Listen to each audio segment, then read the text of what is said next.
అమరావతి. అమరావతి గురించి రాష్ట్ర ప్రజలు చర్చించుకోకుండా ఉండాలి అని జెప్పేసి విశ్వ ప్రయత్నాలు చేస్తా ఉంది యెల్లో మీడియా.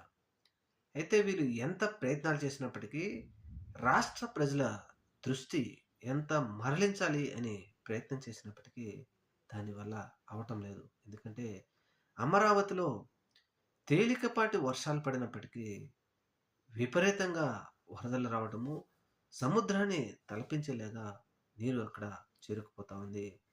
మరీ ముఖ్యంగా ఈ ప్రాంతం అమరావతి రాజధానికి పనికిరాదు అని జెప్పేసి అనేక మంది కమిటీలు చెప్పినప్పటికీ, చంద్రబాబు నాయుడు గారు మాత్రం ఇక్కడ ఇదే రాజధానిగా పెట్టాలని నిర్ణయించుకున్నారని, ఇప్పుడు ఎన్ని సంవత్సరాల పాటు అమరావతి నీళ్లు తోడినా అమరావతిని పూర్తి చేయడం అయ్యే పని కాదని ప్రతిపక్షాలు విమర్శిస్తే, వారి మీద ప్రతి విమర్శలు చేయడమే తప్ప, రాజధానిని ఎప్పుడు కంప్లీట్ చేస్తారో చెప్పలేని దుస్థితిలోకి వెళ్ళిపోయింది అధికార పార్టీ అంటూ ఇప్పుడు చాలామంది మేధావులు, విశ్లేషకులు ప్రశ్నలు లేవనెత్తుతా ఉన్నారు చంద్రబాబు నాయుడు గారి మీద.